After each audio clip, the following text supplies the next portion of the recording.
নমস্কার। যারা আমার সম্মুখ রয়েছেন এবং যারা আমাদের চ্যানেলের সঙ্গে জড়িত আছেন তাদের সবাইকে আমার নমস্কার। রাধে রাধে। চলুন আজকে আর একটু কৃষ্ণ কথা আমরা সবাই মিলে শ্রবণ করি। তো দেখুন, আমাদের সেই গীতার মধ্যে কি বলা হয়েছে। আমাদের যে শাস্ত্রের মধ্যে সবচেয়ে থেকে শ্রেষ্ঠ শাস্ত্র হয়েছে সেই গীতা, শ্রীমদ্ ভাগবত গীতা। তো সেই গীতার মধ্যে লেখা আছে, শ্রী কৃষ্ণ অর্জুনকে কি বলেছে যে হে অর্জুন, তোমার উদ্ধার তুমি নিজেই করতে হবে। কি বলেছে যে তোমার উদ্ধার তোমার নিজেকেই করতে হবে। তো তাহলে শ্রীকৃষ্ণ কি শুধু একজন অর্জুনকে বলেছে না আমরা সবাই অর্জুনকে বলেছে? তাহলে আমরা কি করতে হবে এখন? আমাদের উদ্ধার আমরা নিজে জীবিত থাকতে থাকতে, ভিতর পরে না, জীবিত থাকতে থাকতে আমাদের ভিতরে যে বিকর্ম গুলা আছে সেই বিকর্ম গুলাকে আমাদেরকেই শেষ করতে হবে। অন্য কেউ করতে পারবে না। কে বলেছে? সে গীতার মধ্যে ভগবান শ্রীকৃষ্ণ অর্জুনকে বলেছেন মানে আমাদের সবাইকে বলেছেন। তো তাহলে আমাদের বিকর্মগুলো শেষ করবো কিভাবে ভাই? আমাদের সেই বিকর্মগুলি শেষ করতে হলে তাহলে আমাদের কি করতে হবে? আমাদের সেই শ্রীমদ্ ভাগবত গীতার জ্ঞান আমাদের শ্রবণ করতে হবে। আমাদের সেই সৎসঙ্গ আমাদের সামনে থাকতে হবে এবং সৎসঙ্গে গিয়ে আমরা সেই সৎ কথা শ্রবণ করতে হবে। যত আমরা সেই সৎসঙ্গের সঙ্গে জড়িত থাকবো তত আমাদের বিকর্ম দূর হতে থাকবে ভাই। যত আমরা পূজা অর্চনা করব, যত আমরা ভাই ভগবানের সম্মুখ যাব, ততই আমাদের বিকর্ম দূর হতে থাকবে। তো আমাদের বিকর্ম কে দূর করবে? আমরাই দূর করতে হবে ভাই, অন্য কেউ করতে পারবে না। যেমন দেখেন না, একটা ছোট্ট একটা কাহিনী আপনাদেরকে বলি যে একটা ছোট্ট একটা বালক, এক রাজ্যের মধ্যে একটা ছোট্ট বালক, যেমন আমাদের পরিবার রয়েছে না, সেই পরিবারের মধ্যে তারা চার পাঁচ ভাই বোন মিলে 4-5 জন। তো 4 জন তারা পুরা কাজে সবাই ব্যস্ত থাকে এবং ছোট্ট ভাইটা কি করে, সে ভালো লাগে শুধু সেই কৃষ্ণকে পুজো দিতে এবং কৃষ্ণকে পুজো দিয়ে ওনার শান্তি লাগে। রোজ সে কৃষ্ণকে পুজো দিত ভাই। আর বাড়ির প্রত্যেক ফ্যামিলির ব্যক্তিরা ওকে ভালো লাগতো না। কারণ কেন? ও সারাদিন শুধু সেই কৃষ্ণকে পূজা করতে পারে। তো সেই রাজ্যের মধ্যে এক রাজা, সেই রাজার কোনো সন্তান নাই, সন্তান ওনার ছিল না। তখন উনি সেই সন্তানের জন্য অনেক সাধু সন্তের কাছে গিয়েছেন এবং ওনার সঙ্গে যে পণ্ডিত ছিল সে পণ্ডিত ওনাকে বুদ্ধি দিয়েছেন যে রাজা মহাশয়, একটা কাম করুন, আপনার রাজ্যের মধ্যে যদি কোনো ছোট্ট সন্তানকে বলে দিতে পারেন, শিশুকে বলে দিতে পারেন, তাহলে আপনার ঘরে সন্তান হবে না। তখন সেই রাজা কি করলো, সেই রাজ্যের মধ্যে তিনি ঘোষণা করে দিলেন যে আমাকে যে ঘর থেকে আমাকে একটা সন্তান দেবে, সেই ঘরের মধ্যে আমি একদম পুরা ধন দিয়ে ভরে দেব, সম্পত্তি দিয়ে ভরে দেব। তখন সেই পরিবারের লোকজনরা সবাই মিলে সিদ্ধান্ত করলো যে আমাদের সেই পরিবারের মধ্যে তো সে তো কোনো কাজই আসে না, সারাদিন শুধু খালি পূজা পাঠ নিয়ে ব্যস্ত থাকে ভাই। চলো এক কাম করি, সে তাকেই রাজার কাছে আমরা বিক্রি করে দিই। তখন সেই পরিবারের লোকজনরা সবাই মিলে সিদ্ধান্ত করে কি করেছে, সেই ছোট্ট ছেলেটাকে কি করেছে, রাজার কাছে বিক্রি করে দিয়েছে। তখন রাজার কাছে বিক্রি করে দেবার পর রাজা কি করলো, সেই পুজোর ব্যবস্থা করলো। সব রাজ্যর যত সব প্রজা এবং যত সব রাজ্যের লোক ছিল সেই পূজার মধ্যে গিয়ে অংশগ্রহণ করলো। সেই ছোট্ট শিশুকে বলি দিবে ভাই। কি করবে? বলি দিবে। সবাই দেখতে গিয়েছিল। তখন সেই ছোট্ট শিশুটা রাজাকে বললেন, রাজা মহাশয় সেই ছোট্ট শিশুটাকে বললেন যে তোমার শেষ কোনো ইচ্ছা আছে? তুমি তো জানো এখন তোমার যে কি হবে। তখন সেই শিশুটা রাজাকে বলল যে রাজা মশাই, আমার শেষ একটা ইচ্ছা আছে, যদি আপনি পূরণ করেন। তখন বলল যে শেষ ইচ্ছা তোমার কি? তখন বলল, একটা টুকরি দিয়ে আমাকে কিছু বালু এনে দেন। একটা টুকরি দিয়ে বালু এনে দেবো, তুমি সে বালু দিয়ে কি করবে? দেন আপনি এনে দেখবেন তো আপনি কি করবেন, আমি কি করব। তখন সেই রাজা মশাই প্রজাকে অনুমতি দিলেন বালু আনার জন্য। সেই বালু এনে সেই শিশুকে দিলেন। তখন শিশু কি করলো, সে বালু দিয়ে ছোট ছোট করে 4টা ঘর বানিয়েছেন। ছোট ছোট করে 4টা ঘর বানিয়েছে সে বালু দিয়ে। তখন সেই 4টা বালুর ঘরের মধ্যে সে 3টা বালুর ঘর ভেঙে ফেলে দিলেন, আর একটা রেখেছেন। তখন সেই রাজা মশাই সেই ছোট্ট শিশুটাকে জিজ্ঞাসা করলেন যে তুমি 4টা ঘর তো বানিয়েছ, তুমি 3টা ঘর কেন ভেঙে দিলে আর একটা ঘর কেন রাখলে? তখন সেই ছোট্ট শিশুটা বলেন যে রাজা মশাই, যে প্রথম ঘরটা, সেই ঘরটা আমি ভেঙেছি যে ঘরের মধ্যে আমি জন্ম নিয়েছি। আমার মা বাবা এবং আমার ভাই বোন, তার কাছে আমার খুব ভরসা ছিল, কিন্তু তারা আমাকে কি করে দিল, বিক্রি করে দিল। সেই জন্য তার প্রতি আমার ভরসা ভেঙে গিয়েছে। সেই কারণে আমি প্রথম ঘরটা ভেঙে দিয়েছি ভাই, আমার পরিবারের ঘর সেটা। তাহলে দ্বিতীয় ঘরটা তুমি কার ভেঙেছ? বলে দ্বিতীয় ঘরটা ভেঙেছি যে আমার পাড়া পড়োশি সমাজ, সেই সমাজের লোকরাও আমার সেই পরিবারের লোকজনকে একটু দূর গিয়ে ভাই বুঝিয়েছেন না, বুঝাইলেন না ভাই। তারপর এই সমাজও আমি ভেঙে দিলাম, সে পাড়ার লোক সেই ঘরটা আমি ভেঙে দিলাম ভাই। তাহলে তৃতীয় ঘরটা কার ভেঙেছ? তো তৃতীয় ঘরটা ভেঙেছি যে আমি যে রাজ্যের মধ্যে থাকি, সেই রাজার ঘর, সেই রাজ্যই আমাকে রক্ষা করতে পারলো না। সেই রাজ্যই আমাকে, সেই যে রাজার প্রতি আমার ভরসা ছিল, সেই রাজ্যই আমাকে এনেছে আজকে বলি দেওয়ার জন্য। সেই কারণে তৃতীয় ঘরটা আমি রাজা মহাশয় ভেঙে দিলাম। তো তাহলে চতুর্থ ঘরটা কার? তো চতুর্থ ঘরটা হয়েছে আমার ঈশ্বরের, প্রভুর, সেই কৃষ্ণ। সেই কৃষ্ণের প্রতি আমার ভরসা, সেই কৃষ্ণের প্রতি আমার ভরসা। সেই কারণে সে প্রভুই আমাকে রক্ষা করবে। তখন সেই রাজা কি বললো, বলা যখন শিশুটার কাছে রাজা ক্ষমা চাইলেন যে তুমি আমাকে ক্ষমা করো, আমি বুঝতে পারি না। তখন সেই শিশুটাকে কি করলো রাজা, যে এত ভগবানের প্রতি এত শ্রদ্ধা, এত ভক্তি, তখন সেই রাজা কি করলো, সেই শিশুটাকে নিজের সন্তান উনি বানিয়ে ফেললো এবং ঘোষণা করে দিল আজ থেকে রাজার উত্তরাধিকারীকে সেই শিশুটা, আজ থেকে। তো দেখুন উনি যে একদম মন দিয়ে, একদম প্রাণ দিয়ে সে ভগবানকে পুজো করতেন, সে ভগবানকে পুজো করার ফলে উনি কি হয়ে গেলেন, রাজা হয়ে গেলেন ভাই। কি হয়ে গেলেন, রাজা হয়ে গেলেন। কে বানিয়েছেন? সে ভগবান কৃপাতে। না ওনার পুরো পরিবারের লোক বাঁচাতে পারলেন, না সমাজের লোক বাঁচাতে পারলেন, না যে রাজা বাঁচাতে পারলেন। কে বাঁচালেন? সে ভগবান। তো আমাদেরও ভাই পুজো যদি আমরা করি, তাহলে সেরকম পুজো আমরা না করি যে ঘরের মধ্যে আমরা পুজো করছি ঘন্টা বাড়ি দিয়ে, আর আমাদের মন বুদ্ধি গিয়ে থাকে অন্য কারোর দিকে। দেখি তো কি করছে আমার বউটা, দেখি তো কি করছে আমার নাতিটা, তাহলে সেটা পুজো হলো না। সেটাকে পুজো হবে? সেটাকে পুজো বলবো কেউ? বলবে না তো। যেরকম পুজো দিয়েছেন সেই ছোট্ট ছেলেটা, যেরকম পুজো দিত কে, আমাদের সে মীরা, আমাদের সেই মীরার ভাই কে, জয়মল। কাকে পুজো করতো? সে রামকে। কাকে পুজো করতো? রামকে ভাই। উনি রামের খুব ভক্ত ছিল।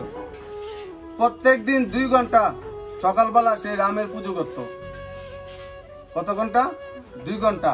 এবং 2 ঘন্টা পুজোর সময় ওনাকে কেউ যাতে বাধা না দেয়।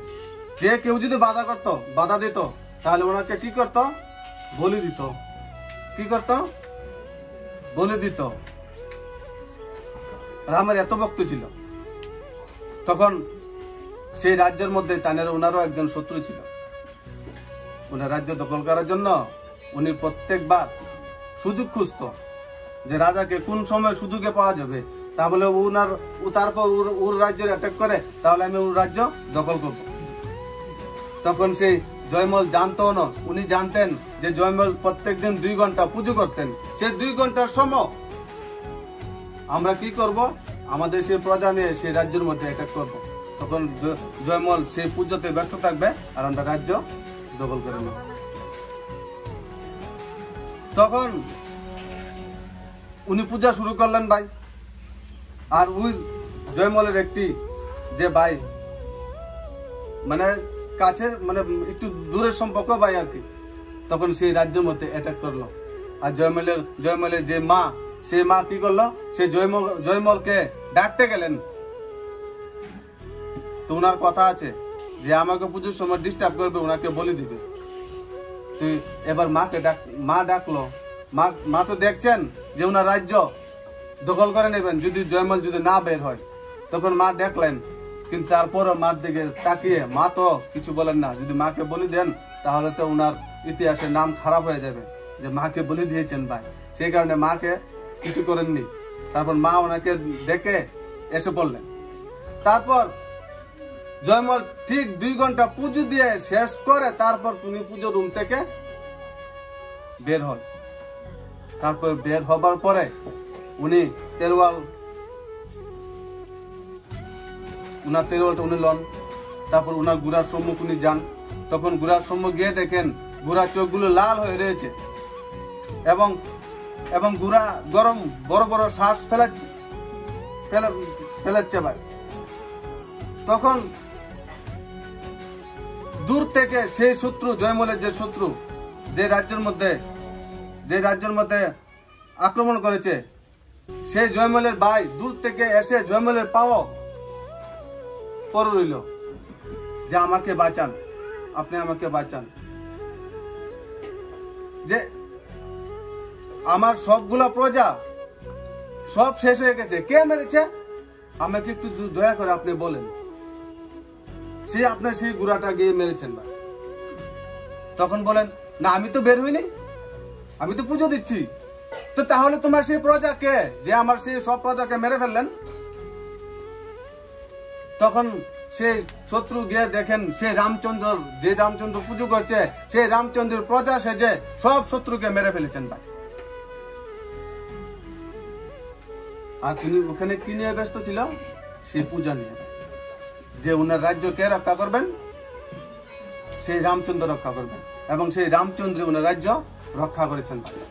তো দেখুন, সে আমরা যে পূজা করি, আমরা সেই পূজা করে আমাদের সেই পরিবার কত আমরা রক্ষা করতে পারি না। আমার নিজেকে আমি রক্ষা করতে পারি না। আমি কি পরিবার রক্ষা করতে পারি না, নিজেকে রক্ষা করতে পারি না, না সমাজকে রক্ষা করতে পারি না, রাজ্যকে না দেশকে। তাহলে আমরা কি পূজা হচ্ছে? এটি পূজা তো হচ্ছে না ভাই। পূজা তো আমাদের সেই মন দিয়ে করতে হবে, ধ্যান দিয়ে করতে হবে। তো পূজা মানে কি? আমাদের শ্রীকৃষ্ণ কি বলেছেন পূজা মানে কি? একটু জেনে নেন গীতার জ্ঞান। পূজা মানে ভালো সংস্কার। পূজা মানে কি? ভালো সংস্কার। পূজা মানে ভালো ব্যবহার। পূজা মানে কি? ভালো ব্যবহার। পূজা মানে কি? ভালো বাণী। পূজা মানে কি? ভালো বিচার। পূজা মানে কি? ভালো চরিত্র। ভালোই ভগবান শ্রীকৃষ্ণ কইছে, আমাকে তুমি ফুল দিয়ে পূজা না করলো চলবে।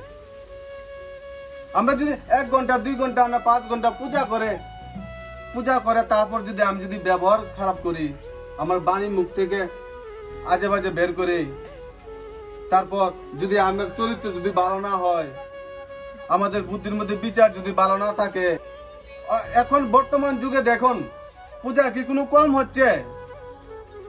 কম তো হচ্ছে না কোথাও ভাই। আগের থেকে অনেক বেড়েছে না? আগে যদি এক গ্রামের মধ্যে ভাই একটু পূজা হতো, আর এখন সেই গ্রামের মধ্যে 5টি পূজা হয়।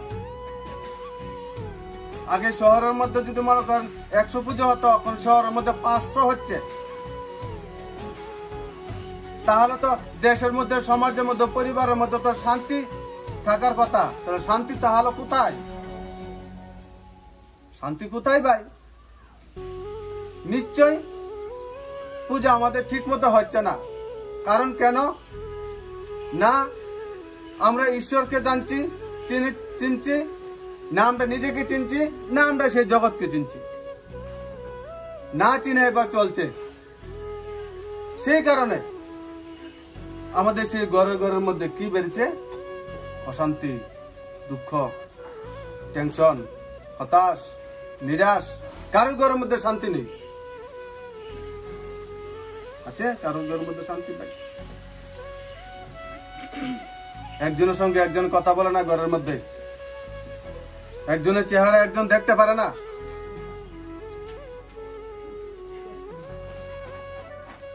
তাহলে কোথায় রামরাজ্য?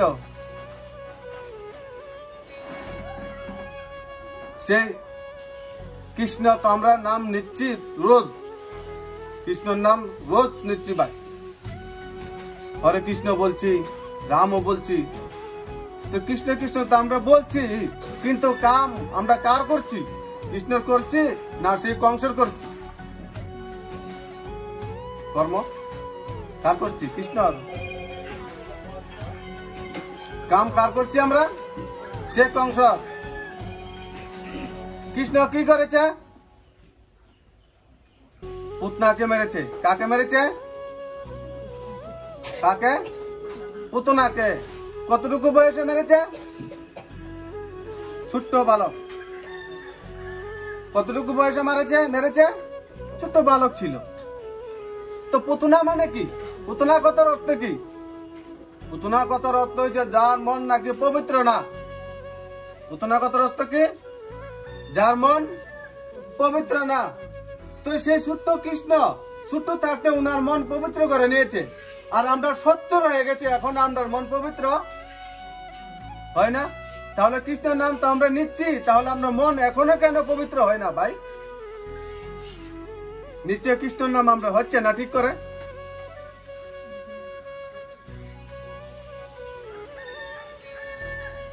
তাহলে আমরা কি করতে হবে?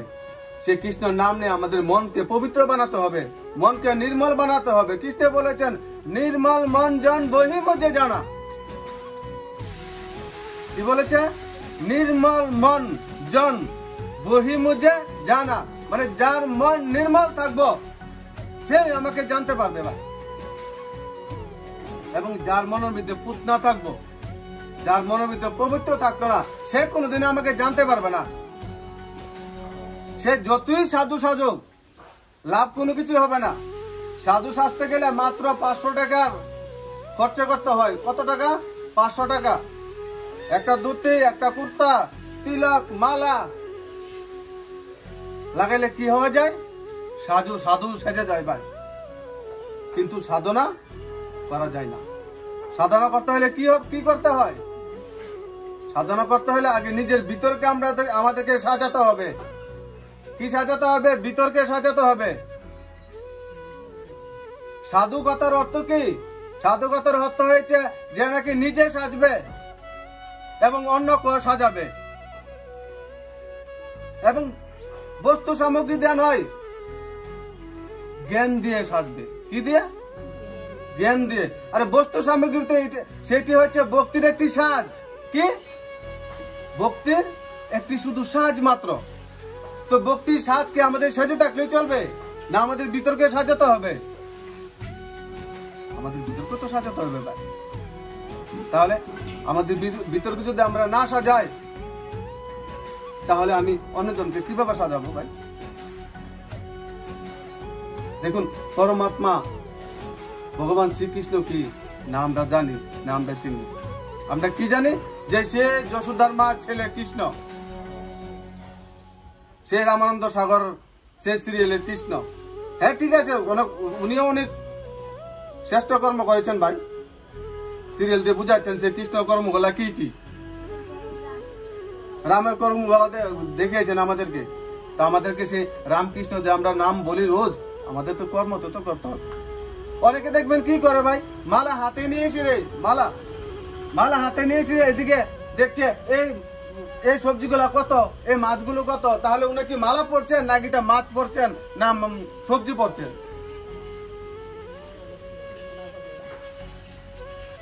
তাহলে কিসের ভক্ত আমরা হইলাম? এটা তো ভক্ত নাই ভাই। দেখুন আমাদের কৃষ্ণ কি করেছে,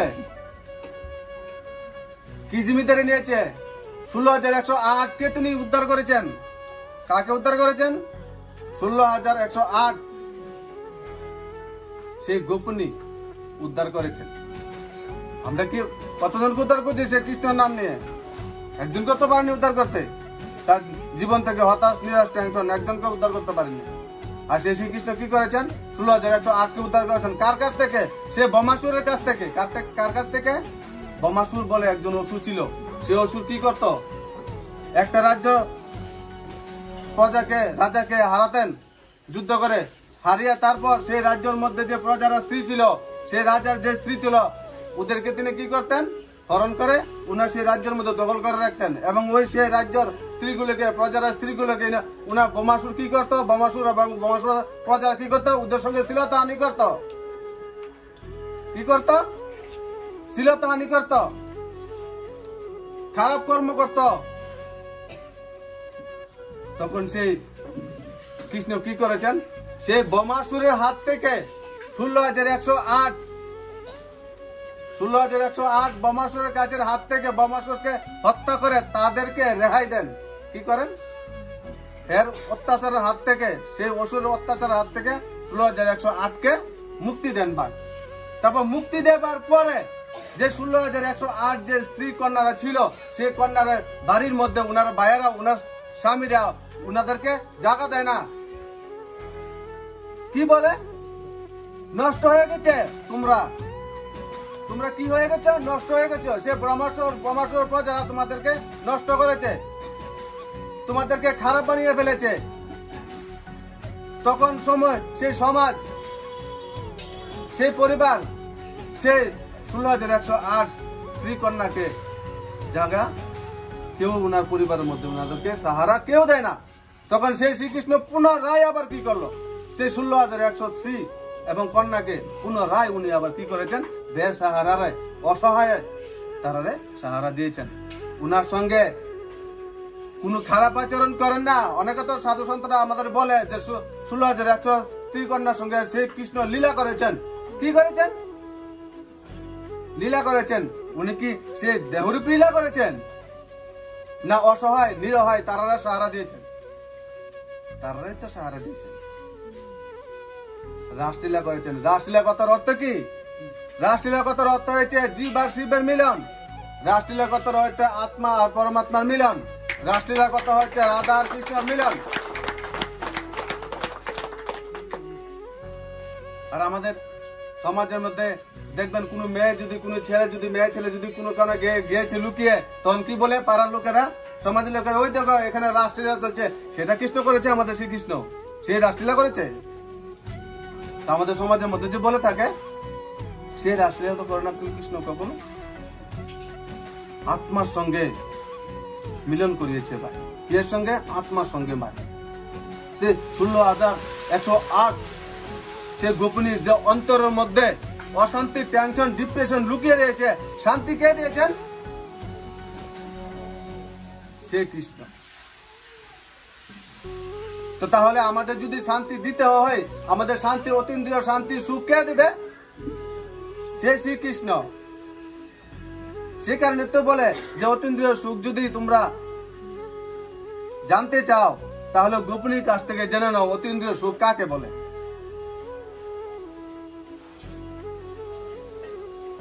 একবার তো ভাই রাত্র 2টার সময় ডাক দিয়েছেন শ্রীকৃষ্ণ, বাঁশি সুর মেরেছেন। কয়টার সময়? 2টার সময়। আর সে গোপিনী কি করেছেন? গোয়ালা থেকে দুধ দোয়াচ্ছেন ভাই। তখন সেই গোপিনী কি করেছেন?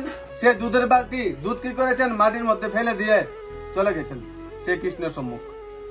তখন উনি তো ত্রিকালদর্শী ভাই, দেখে বলেন যে গোপিনী দুধ তো মাটির মধ্যে ফেলে দিয়ে আমার সম্মুখে বসে রয়েছেন। তখন সেই গোপিনীকে বলেন, হে গোপিনী, তুমি কেন দুধ মাটিতে ফেলে দিয়ে আসলে?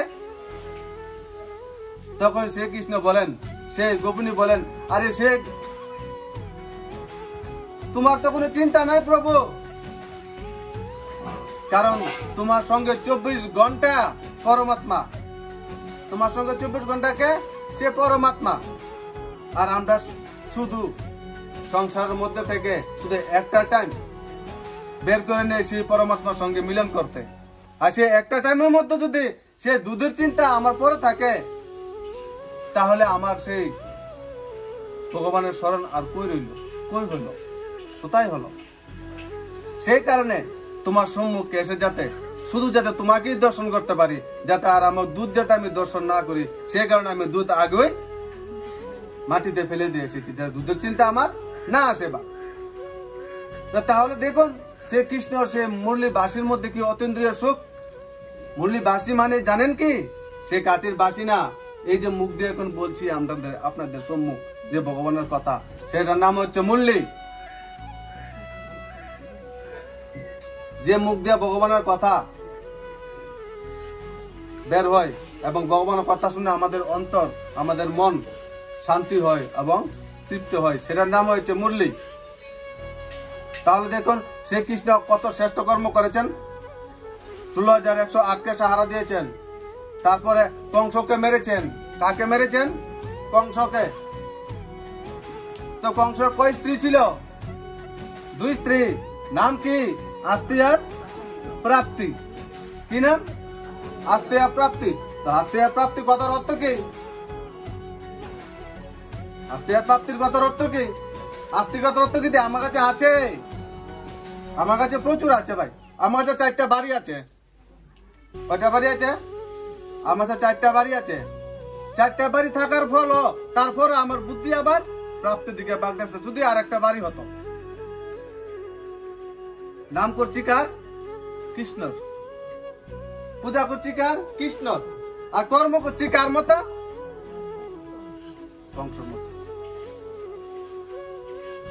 তাহলে কংসর তো 2 স্ত্রী ছিল, আস্তি আর প্রাপ্তি। তাহলে এখন সে মাতার এখন যে বাইরে এখন প্রাপ্তি দুদিকে বাগতেছে সবাই, প্রত্যেকের বুদ্ধি যে আমার আরো লাগবে ভাই, আছে এরপরও আমার আরো লাগবে ভাই। তাহলে দেখুন তো এখন কংস সবার ঘরে ঘরে আছে কিনা? তো সবার ঘরে ঘরের মধ্যে যদি কংস থাকে তাহলে এত কৃষ্ণ কোথায় থেকে আসবে? সবার ঘরে ঘরের মধ্যে যদি এত রাবণ থাকে তাহলে এত রাম কোথায় থেকে আসবে?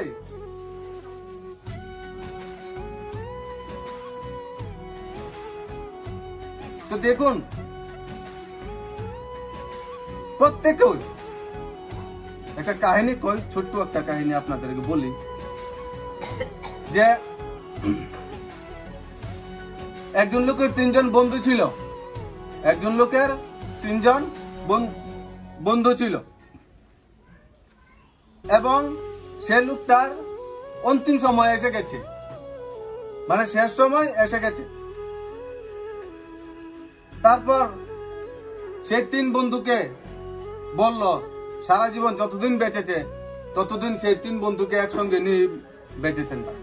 3 বন্ধুকে একসঙ্গে নিয়ে বেঁচেছেন, কোনদিন কখনো আলাদা করেননি।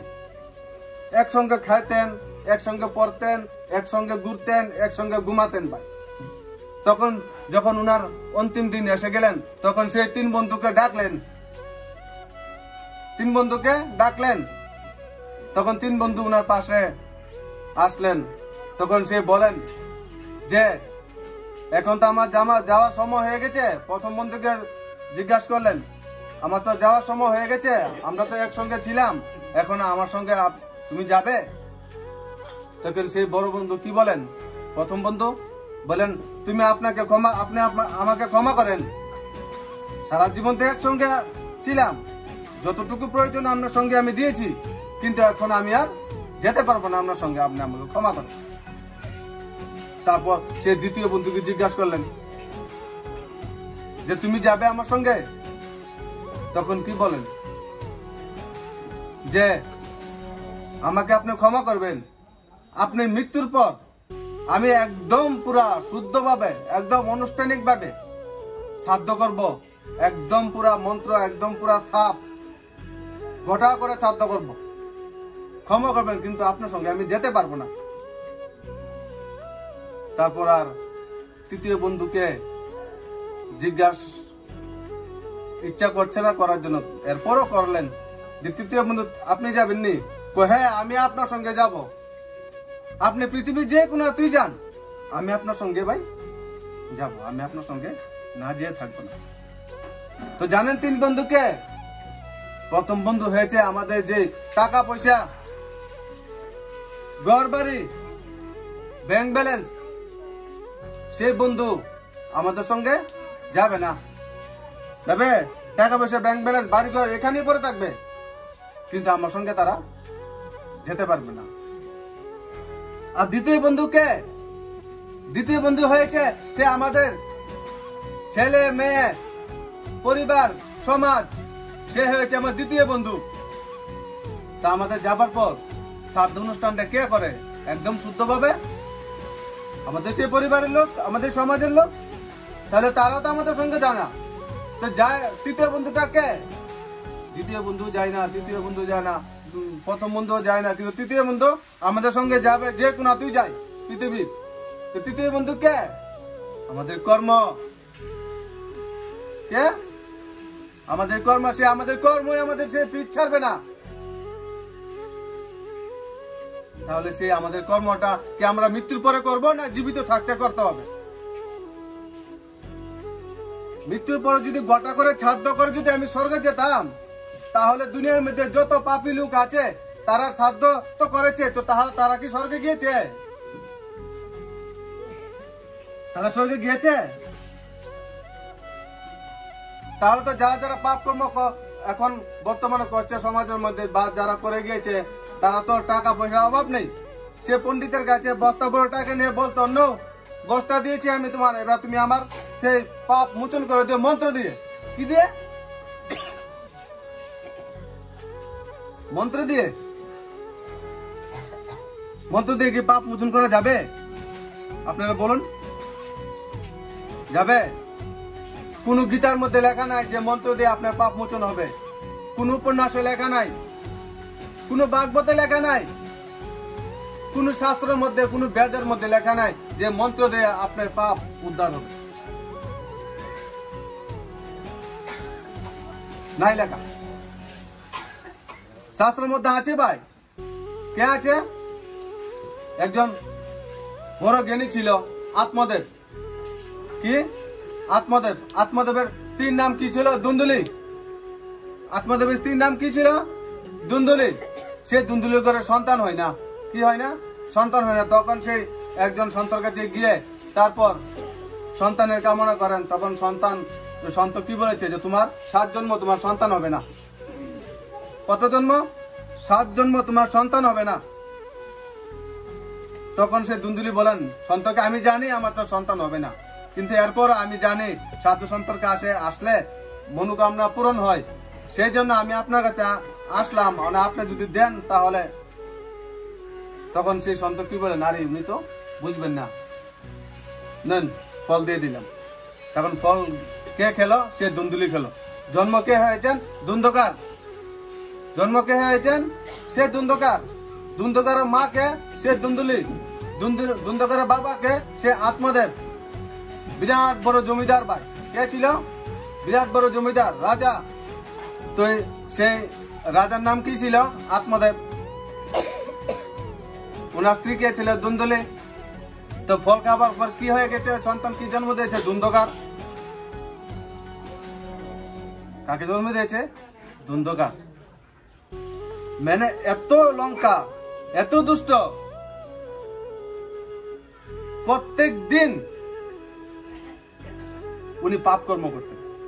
প্রত্যেক দিন, একদিনও উনি পাপ কর্ম বদ্ধ দেননি ভাই। যখন যত বড় হচ্ছে তত পাপ কর্ম উনার বেড়েই চলছে ভাই। তারপর বড় হবার সাথে সাথে সে মদ খাওয়া শিখেছে, রোজ মদ খেত, তারপরে রোজ বেশ্যাবৃত্তি করতো প্রত্যেক দিন। এমন কোন দিন বাদ নেই। আত্মদেবের যত সম্পত্তি ওনার ছিল সব সম্পত্তি কি করেছে?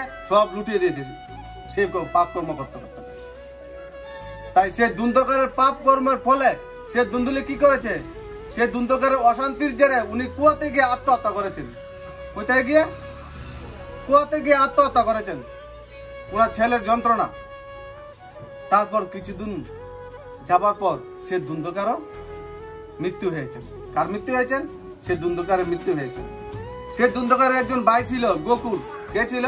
গোকুল। উনার একদম জ্ঞানী ছিল, পূজা পাঠ করতো এবং গীতা সব পাঠ করত। তারপর সে ধুন্ধকার কি করেছে, মৃত্যুর পর উনার উদ্ধার হয় না। কি হয় না? উদ্ধার হয় না। তো যখন সেই গোকুরের সঙ্গে প্রত্যেক দিন সন্ধ্যার পরে এসে যন্ত্রণা করতো, রাত্রেবেলা প্রত্যেক দিন যন্ত্রণা করতো, আমাকে উদ্ধার করো, আমি যন্ত্রণা আমার যন্ত্রণা, আমি ছটফট করছি, আমাকে উদ্ধার করো।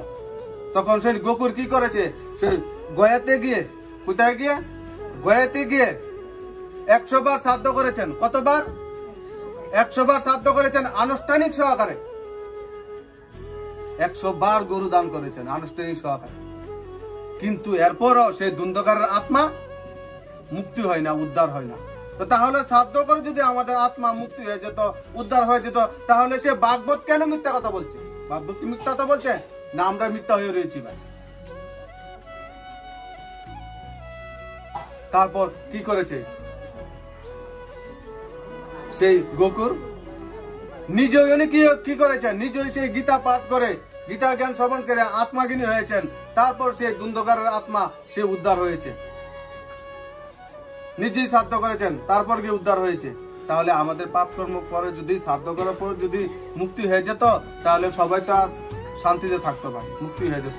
তাহলে ভাগবত কেন মিথ্যা বলছে?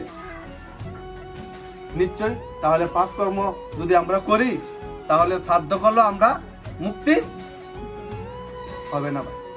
কি হবে না? আমাদের উদ্ধার হবে না। তাহলে আমাদের কি করতে হবে? সেই পাপ কর্ম আমাদের মোচন কিভাবে করতে হবে? পাপ কর্ম কি আমরা সে গঙ্গাতে গিয়ে স্নান করলে উদ্ধার হবে, মুক্তি হবে? হ্যাঁ? পাপ কর্ম কি আমাদের যে পূজা করলে আমাদের মুক্তি হয়ে যাবে? হবে না। আমরা যতই ডিজে বাজিয়ে পূজা করি, যতই উৎসব করে আমরা পূজা করি, যতই লাখ লাখ টাকা খরচ করে আমরা পূজা করি, সে ডিজে বাজিয়ে আমরা পূজা তো করছি না, আমরা অহংকার দেখাচ্ছি সবাইকে। কি দেখাচ্ছি? অহংকার সবাইকে দেখাচ্ছি। এক বাড়ির মধ্যে যদি মনে করেন 50,000 টাকা করে পুজো দিয়েছে ডিজে বাজিয়ে, পাশের বাড়ি কি করবে?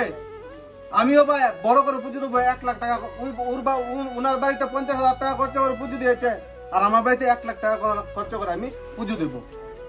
তাহলে এটা কি পুজো হচ্ছে না অহংকার হচ্ছে? না অহংকার দেখাচ্ছে। তাহলে সে আমাদের পাপ কর্ম যদি গঙ্গা জলে স্নান করলে যদি মুক্তি হয়ে যেত, তাহলে গঙ্গার পাশের, গঙ্গা নদীর পাশের যে বাড়িগুলি রয়েছে, প্রত্যেক বাড়ির মধ্যে একটা করে ক্যান্সারের রোগী রয়েছেন। প্রত্যেক বাড়ির মধ্যে কি রয়েছেন? একজন করে ক্যান্সারের রোগী রয়েছেন। তো তাহলে গঙ্গা জল যদি স্নান করলে পাপ মোচন হয়ে যেত, তাহলে তারা ঘরের মধ্যে এত অশান্তি কেন হচ্ছে? তাহলে নিশ্চয় সেই গঙ্গার কথা বলেনি জ্ঞানের মধ্যে। কোন গঙ্গার কথা বলেছেন? সে জ্ঞান গঙ্গার কথা বলেছেন, সে গীতার জ্ঞানের কথা বলেছেন।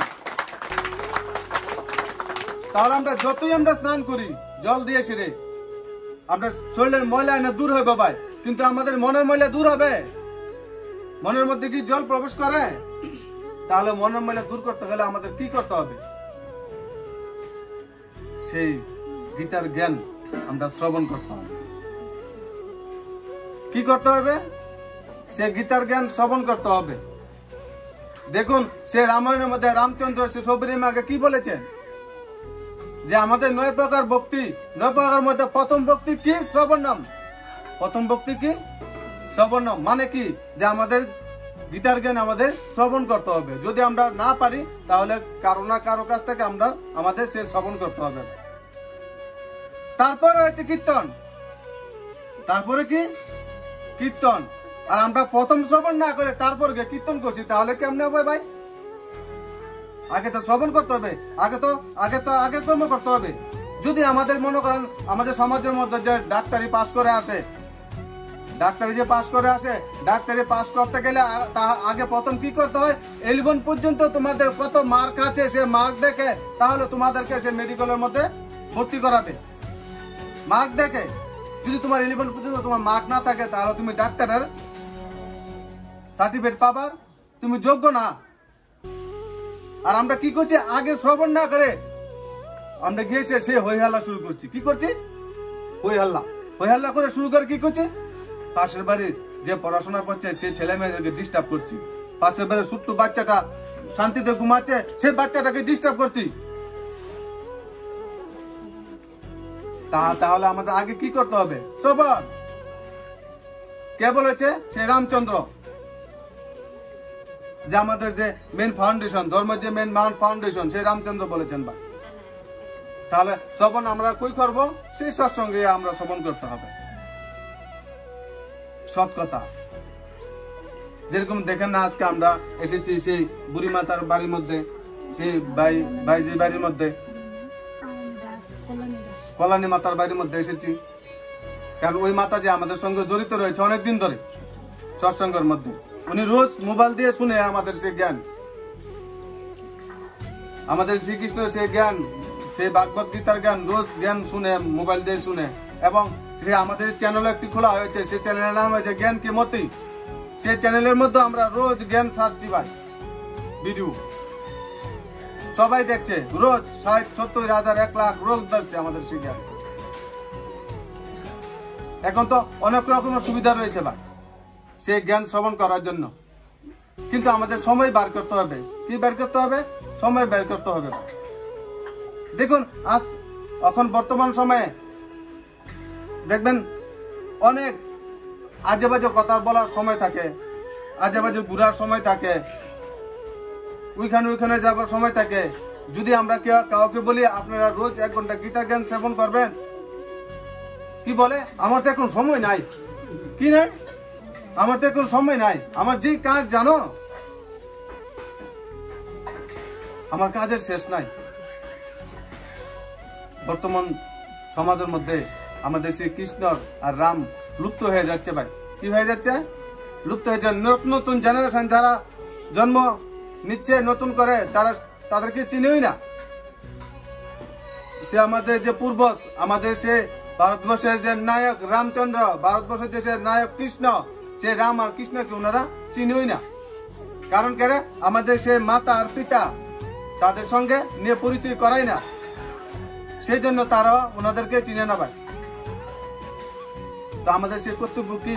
সে কৃষ্ণের সঙ্গে ওনাদেরকে পরিচয় করা, সেই রামচন্দ্র ওনাদেরকে পরিচয় করা, ওদের কর্ম কি করেছে ওদেরকে রোজ বলা। তাহলে ওরা সংস্কার ভাই সুন্দর করে উঠবে। সে দ্বন্দ্বকারের মতো হবে না ভাই। সে দুন্দুলিগতার অর্থ কি? যার বুদ্ধি নাকি 2 দিকে বাঁচছে। দুন্দুলিগতার অর্থ কি? যার বুদ্ধি 2 দিকে বাঁচছে, মানে করব, শ্রেষ্ঠ কর্ম করব কি করব না। আর দ্বন্দ্বকার অর্থ কি? যার বুদ্ধি এক বাজে দিকে, মানে শ্রেষ্ঠ কর্ম দিকে একবার বিন্দু মাত্র ভাবে না, করব না করব। তাহলে সে আমাদের শ্রী কৃষ্ণ দেখুন কি করেছেন, আকাসুর বকাসুরকে মেরেছেন। কাকে মেরেছেন? আকাসুর আর বকাসুরকে মেরেছেন। মেরেছেন না? আমরা দেখি না, সিরিয়ালের মধ্যে দেখছি না? কৃষ্ণ কাকে মেরেছে? আকাসুর আর বকাসুর। তো সে কৃষ্ণ কি সেই বকাসুরের মা মেরেছে? সে আকাসুরে মেরেছে। আকাসুর কথার অর্থ কি? যে নাকি প্রত্যেক দিন সকাল থেকে ঘুম থেকে উঠে রাত্র ঘুমানোর আগ পর্যন্ত করে, এই সব আমার বাড়ি, গাড়িটা আমার ছেলে, আমার মেয়ে, আমার নাতি, আমার ব্যাংক ব্যালেন্স সব আমার। তো শ্রীকৃষ্ণ কাকে মেরেছে? সে আমাকে মেরেছে। তা আমরা রোজ তো শ্রীকৃষ্ণের নাম নিচ্ছি, কিন্তু আমার একজনও মাছি না। তাহলে কৃষ্ণের নাম আমরা কোথায় নিচ্ছি বলেন? বলুন না।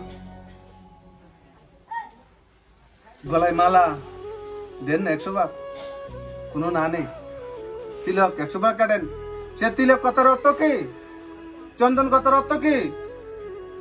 শীতলতা। চন্দন কথার অর্থ কি? শীতলতা।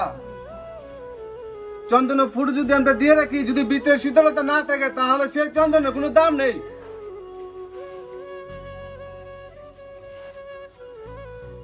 তাহলে আবার কাকে মেরেছেন? বকাসুরকে। কাকে মেরেছেন? তো বকাসুরকে, বকাসুর কথার অর্থ কি? কালি, শুধু সারা দিন কালি বক বক বক বক। দিল্লিতে সরকারের কি হয়েছে? ত্রিপুরার মুখ্যমন্ত্রী কি করছে? স্বরাষ্ট্রমন্ত্রী কি করছে? ওই এত বড় ডাক্তার কি সার্জন ঠিক মতো করছে? কালি শুধু বক বক। কি বক বক? যে জায়গার মধ্যে 5 মিনিট কথা বলে শেষ হয়ে যাবে সেই জায়গার মধ্যে 5 ঘন্টা বকবক করছে। কাজের নয়, অকাজের বকবক। তো সেই কৃষ্ণ কি করেছে? সেই বকাসুরকে মেরেছে। কোন বকাসুরকে মেরেছে? সেই বকাসুরকে। আমরা মেরেছি? আমরা তো সারাদিন কাজে অকাজে বকবক করতেই থাকি। তাহলে সেই কৃষ্ণের ভক্ত আমরা কোথায় হলাম বলেন?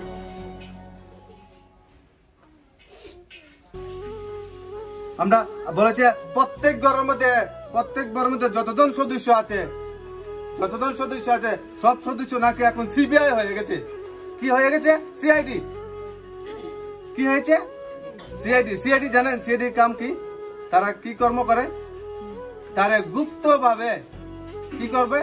যারা ক্রাইম করে, যারা খুন করে, পালিয়ে রয়েছে, তারা কি করবে? গুপ্ত ভাবে ওদেরকে ধরে ধরে সরকারের কাছে এনে সাজা দেয়, তাই না? আর আমরা কি করছি? প্রত্যেকে সিআইডি আপন হয়ে গেছি। কি করছি? নিজেকে নিজে যে ক্রাইম করছি একবারও নিজে চেক করি না। খালি আমরা প্রত্যেক দিন চেক করব যে ওই বাড়ির লোকটা কি করছে। তাহলে এটা সিআইডির কাম না কার কাম বলেন? কি হয়েছি আমরা হয়েছি সমাজের সিআইডি, পাড়ার সিআইডি এবং ঘরের সিআইডি। তাহলে ভগবান নাম আমরা কোথায় নিচ্ছি? ভগবান শ্রীকৃষ্ণ বলেছেন, কি বলেছেন? যে ঈশ্বর অংশ জীব অবিনাশী। কি বলেছেন? ঈশ্বর অংশ জীব অবিনাশী। মানে কি? তা প্রত্যেকটা জীব ঈশ্বরের অংশ। কি প্রত্যেকটা জীব কি কইছে? ঈশ্বরের অংশ। তাহলে ঈশ্বরের অংশ তো ভগবান আমরা টাইটেল দিছে, কিন্তু আমরা ঈশ্বরের মতো কর্ম করছি না পশুর মতো কর্ম করছি?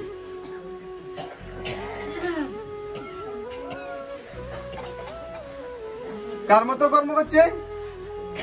পশুর মতো। আর পশুর থেকে আমরা আরো বেশি খারাপ কর্ম করছি। চলুন আজকে সবাই মিলে একটি গান গাই ভাই কৃষ্ণ। ঠিক, চলুন।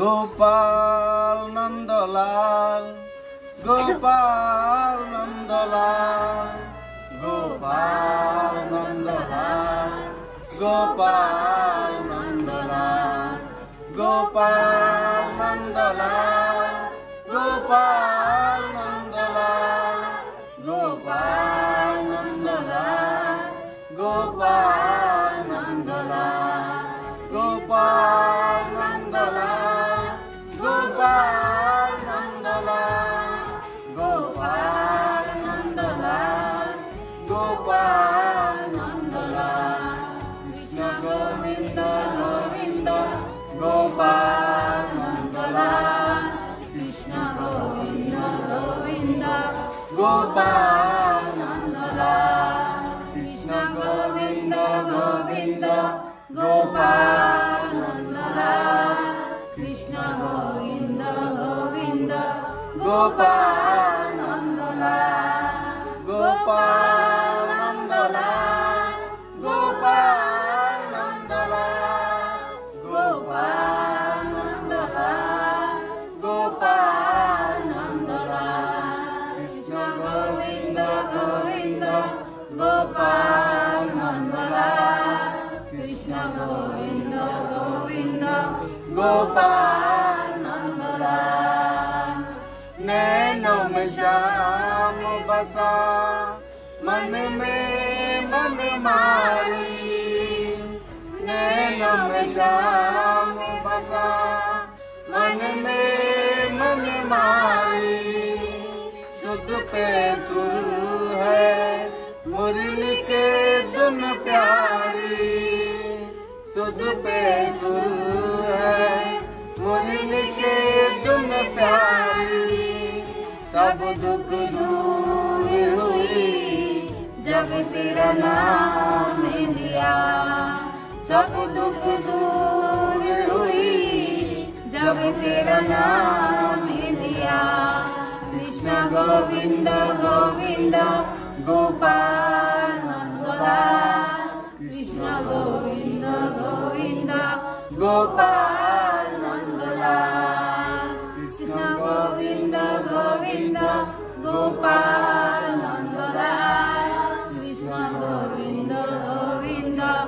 गोपाल नंदलाल। तुझको पुकार रहे आओ ओ रसिया, तुझको पुकार रहे आओ ओ रसिया। सब दुख दूर हुई जब तेरा नाम लिया, सब दुख दूर हुई जब तेरा नाम लिया। कृष्ण गोविंद गोविंद गोपाल नंदलाल, कृष्ण गोविंद गोविंद गोपाल नंदलाल। मन के मधुबन में रास रसाई रसिया, मन के मधुबन में रास रचाई रसिया।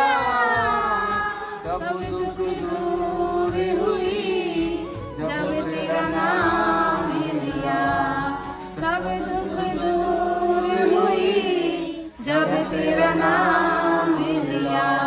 कृष्ण गोविंद गोविंद गोपाल नंदलाल, कृष्ण गोविंद गोविंद गोपाल नंदलाल। नमस्कार, राधे राधे। राधे राधे।